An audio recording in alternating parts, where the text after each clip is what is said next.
Arratsaldeon denoi, buenas tardes a todas. Voy a presentar al jurado un resumen, porque ya se ha pasado la petición fiscal completa, de estos hechos que nos han relatado ahora mismo. Lo voy a presentar en 5 puntos. Evidentemente, toda la documentación, los testimonios, los antecedentes, las referenciales están aportadas ya en el expediente, con lo cual me voy a permitir hacer hincapié en puntos que creo que pueden ser interesantes de consideración para enlazar este tema y para llegar quizá a una resolución importante del jurado y un pronunciamiento de todo el tribunal. Quería empezar haciendo un previo sobre el tema de lo que supone el respeto a los derechos económicos, sociales o laborales, o lo que estamos reformulando ahora mismo como el derecho a una vida en condiciones de dignidad de las mujeres o el derecho a una vida digna. No quiero que se interprete, y a veces parece, que estos son como derechos de menor rango, como que si se violan parece que no pasa mucho, que no son tan graves las violaciones de estos derechos como la violación del derecho a la vida, como una agresión física, como una tortura, como testimonios que hemos podido ver en otros casos. Me gustaría señalar que por lo que las organizaciones feministas, las mujeres de derechos humanos y todas las organizaciones aquí presentes están luchando fundamentalmente es porque se construya un sujeto mujer, individual y colectivamente, con derechos que garanticen toda su existencia de vida en condiciones de dignidad.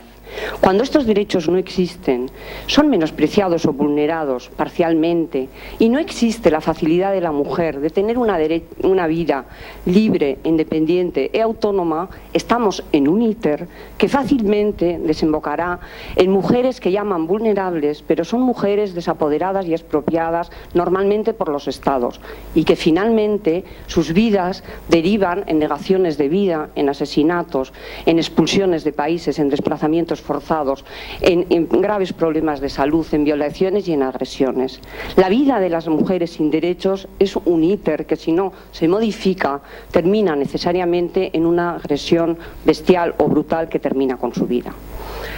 Como los puntos formales de la acusación que esta parte quiere hacer hincapié, voy a plantear un punto formal, una relatoría de derechos un poco clarificados, los fundamentos de derecho fundamentales en los que nos podemos basar sin repetir todos, y la petición al jurado,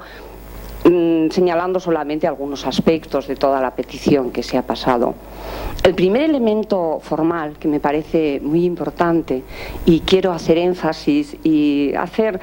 como una llamada de atención al jurado porque me parece muy relevante, es que los casos que nos han sido hoy presentados vienen presentados por las testimoniantes y con ellas, acompañadas, apoyadas, postulando con ellas, vienen por una parte la mayoría sindical vasca en un caso de horario de comercio, un sindicato de trabajadoras de hogar de Cataluña en el caso de la empleada de hogar, y unas organizaciones de mujeres en el caso de la penetración ilegal de esta empresa hidroeléctrica. Me parece un elemento fundamental formal la capacidad y la legitimación activa que se permite a las organizaciones feministas y de mujeres para acompañar en estos procesos y para ser no solamente el altavoz, sino el agente activo que puede formular denuncias, pedimentos y, en definitiva, esos casos que son a modo de excusas o de ejemplos para explicar que son casos paradigmáticos, se puedan extender. Y, en definitiva, se pueden hacer pronunciamientos que vayan más allá de los casos, con ser estos muy graves y con ser estos que tener que ser condenados. No quita lo uno para lo otro. La condena y el perfecto análisis del caso individual con la extensión a lo que supone de paradigma en la violación de los derechos de las mujeres. En este caso, yo creo que este tema es muy importante, porque en general, y se irá viendo y se ha visto a lo largo de la exposición, no estamos hablando normalmente de una violación de derechos consolidados en las legislaciones estatales. Estamos hablando de que son los propios marcos jurídicos, económicos y sociales que promulgan los estados y que promueven los estados los que ya han mediatizado los derechos de las mujeres. Es decir, que si existe una Declaración de Derechos Universal que habla del derecho a la vida libre y digna, cuando esto se consolida, se regula por parte de los Estados, se queda en un derecho a la vida, bien contestable y bien discutible. En ese sentido, me parece importante remarcar fundamentalmente el marco internacional de legislación, de convenios y de acuerdos de algunos supuestos en los que nos podemos basar de forma esencial, y luego citaré algo de legislación estatal que entiendo que no cumple para nada con lo que se dice en ese marco legal mucho más amplio y mucho más importante de los derechos humanos de las mujeres. Es decir, que no se ha transferido bien el mandato internacional de una codificación a la normativa estatal. Son las declaraciones y los pactos que se han oído a lo largo de estas sesiones, pero quiero recordar alguna y quiero quizás recrearme en alguna redacción para que se tenga muy presente en qué terminología se ha regulado esto, se ha normativizado, se ha proclamado en grandes conferencias y en qué miserias legislativas, que las acabamos de ver, se consolidan cuando los Estados se apropian de esos conceptos y los ponen en pura letra impresa legal. Primero, obviamente, es la Declaración Universal de los Derechos Humanos, del que recojo solamente parte del artículo 22, cuando dice que todas las personas tienen derecho a la satisfacción de los derechos económicos, sociales y culturales indispensables a su dignidad y al libre desarrollo de su personalidad. Todas estas palabras, como libertad, dignidad, desarrollo de su personalidad, las intentaremos seguir reteniendo porque van a ser sin duda un referente muy paradigmático para poder analizar estas legislaciones. Se dice igualmente que se debe asegurar a las mujeres unas condiciones de trabajo que no deben ser inferiores a las de los hombres, el clásico principio de igualdad trasladado al trabajo, que vemos que se incumple de forma sistemática según el informe que nos ha leído Miren. Se establecen, tienen derecho también todos los pueblos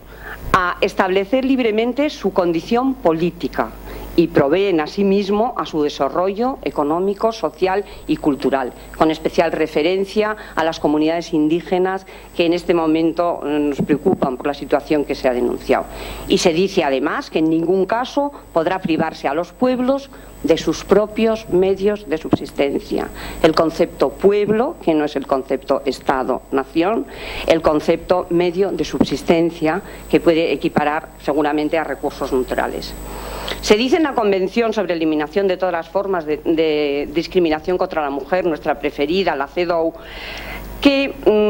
se va a hacer un desarrollo legislativo, se va a tratar de hacer para asegurar el pleno desarrollo y adelanto de la mujer con el objeto de garantizarle el ejercicio y goce de los derechos y las libertades fundamentales. Es decir, que el desarrollo está supeditado al libre derecho y al libre disfrute de los derechos humanos de las mujeres. Se dice en la cuarta conferencia de Beijing, y son los Estados los que asumen esto, y lo que dice estamos decididos a, son ellos los que se tratan de autocomprometer a promover la independencia económica de las mujeres, combatiendo las causas estructurales de esta pobreza mediante cambios en las estructuras económicas, garantizando la igualdad de acceso a todas las mujeres, incluidas las de las zonas rurales, como agentes vitales del desarrollo, a los recursos productivos,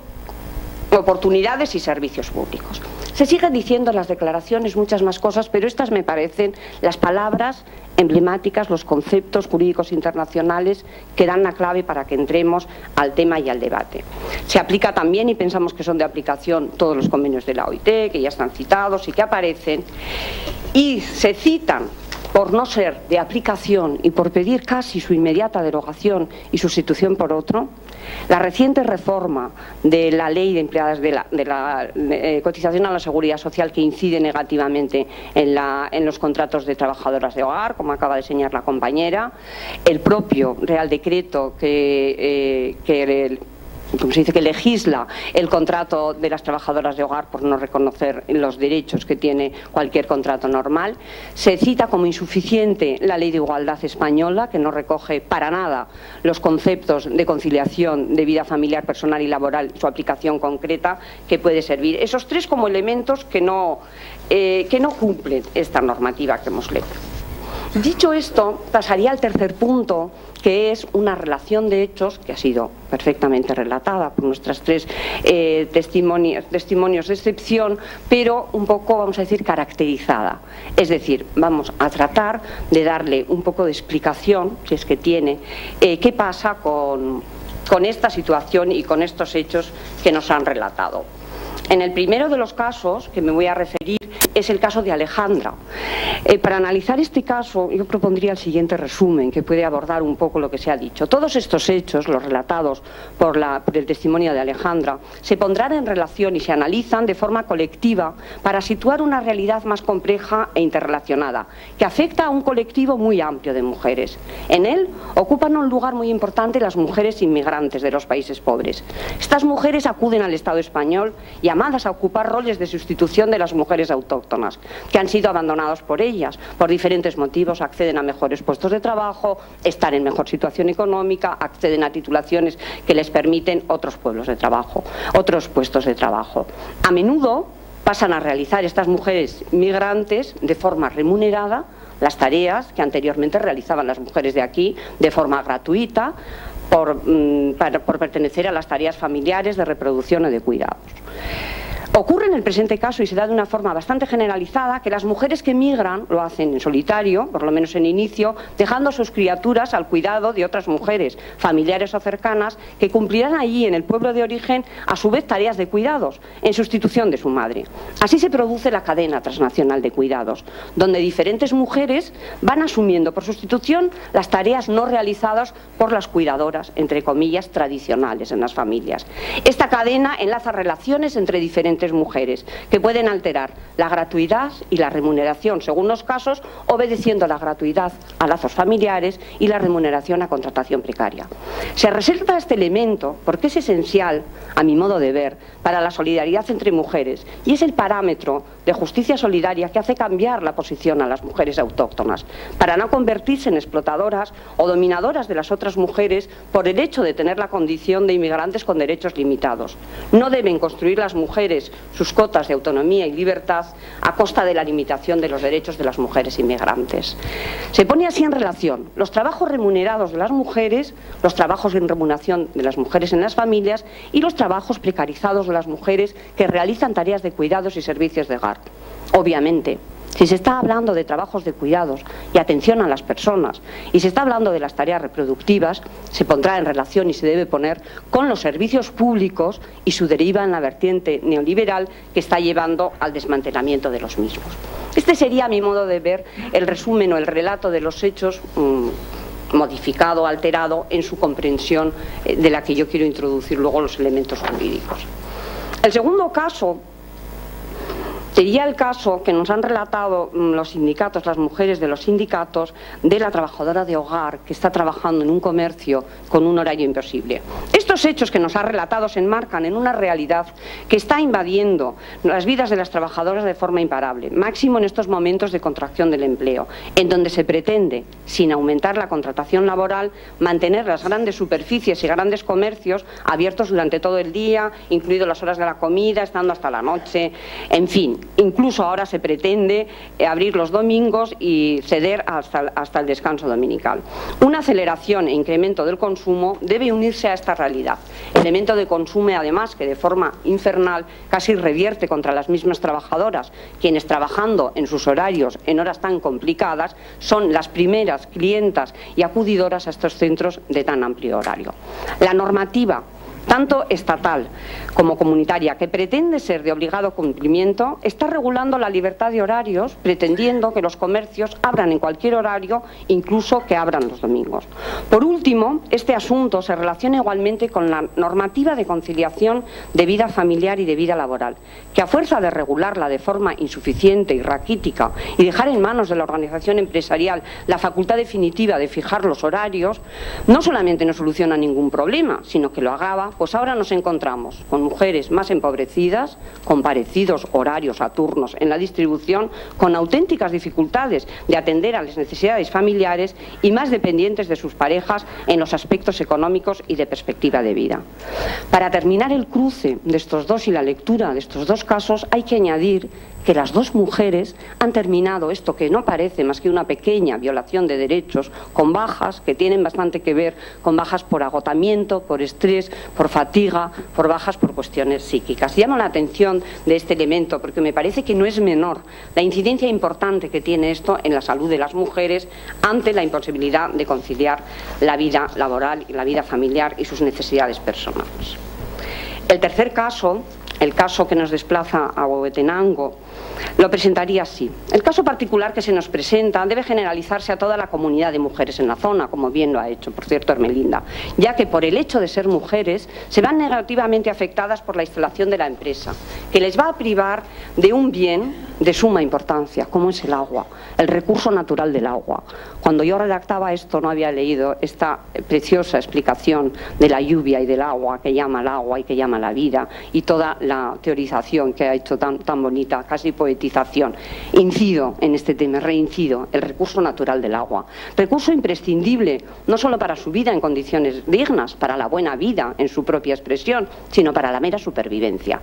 Ha de ponerse en relación con el carácter de común que tienen para la comunidad el agua, el territorio y los recursos naturales. No solamente por lo que afecta a la propiedad colectiva, de bien inapropiable individualmente, en sentido de inalienable en la terminología jurídica, sino incluso en el sentido identitario de la comunidad, de la cosmovisión que también se nos ha hablado. Se trataría de bienes que están por encima de las voluntades humanas del beneficio económico, que serán destinados a la satisfacción de las necesidades comunes, es decir, a la nueva vida, a la buena vida de todas sus gentes. Se enmarca, por tanto, esta realidad y estos hechos como un atentado a la libre existencia y en condiciones de vida dignas de las mujeres, en particular quienes fundamentalmente viven de la tierra y de sus productos. Se conecta también este caso con el colectivo de las mujeres, con la participación política importantísima de las mismas en los asuntos comunitarios y en los temas de incidencia política y de primer orden de su hábitat. Las mujeres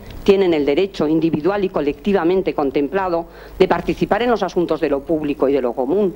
en igualdad de condiciones con los varones y en defensa de sus intereses y de sus menores, y lo han hecho. Realizada esta incorporación importante en la vida política y comunitaria, con posicionamientos graves e importantes y absolutamente decisorios, no solamente el Estado hace caso omiso de los mismos, despreciando y ninguneando a las mujeres y a sus organizaciones, sino que por ello las sanciona, las persigue, las acosa, las empuja, las obliga al desplazamiento con las órdenes de captura. Y lo que es muy grave, frente al acoso permanente de la empresa concesionaria, el Estado no protege a las mujeres, no les da instrumentos accesibles de defensa, no se interpone frente a las agresiones de la empresa, simplemente las procesa y las criminaliza en su conducta e introduce un elemento que quiebra la relación que debe mantener el Estado con sus ciudadanas, rompe de forma tajante su relación de equidistancia, reniega de la justicia, del cuidado y de la solidaridad que tanto han reclamado las feministas y se pone al lado de una transnacional, empresa de capital extranjero, español por más señas, que simplemente pretende extraer el máximo beneficio económico que ni siquiera tendrá ningún efecto beneficiario para el propio pueblo de Guatemala.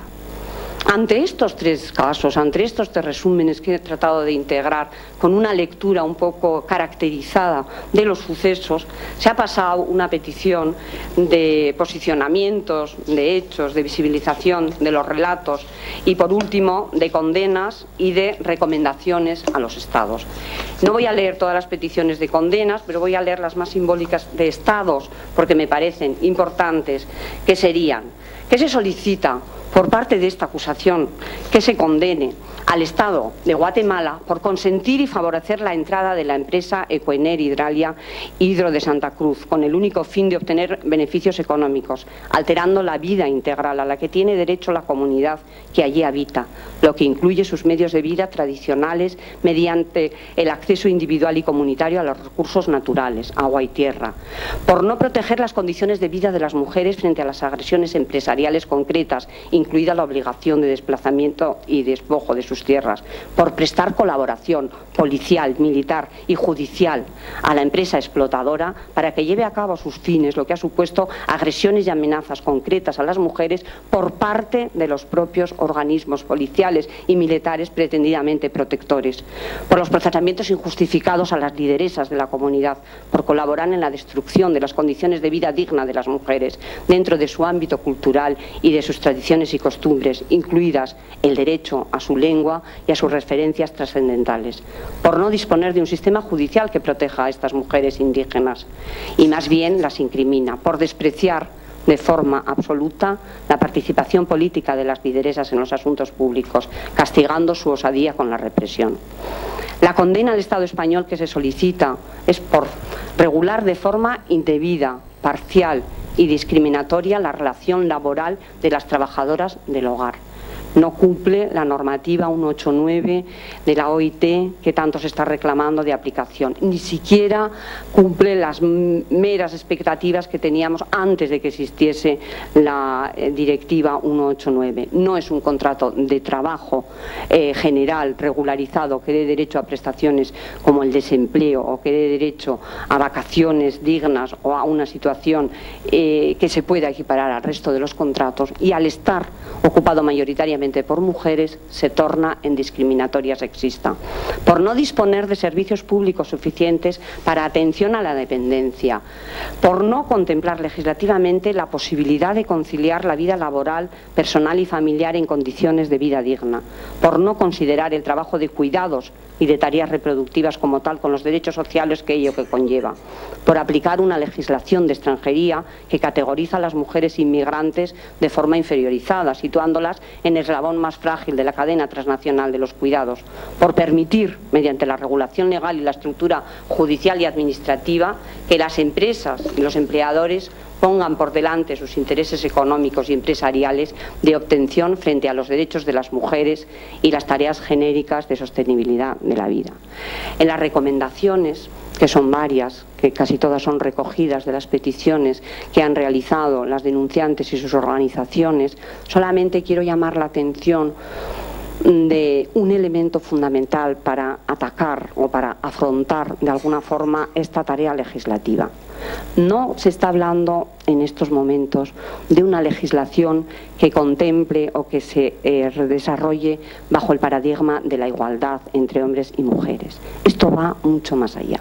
Se está hablando de una legislación que debe completar, que debe contemplar y debe reconceptualizar otra vez el concepto de trabajo.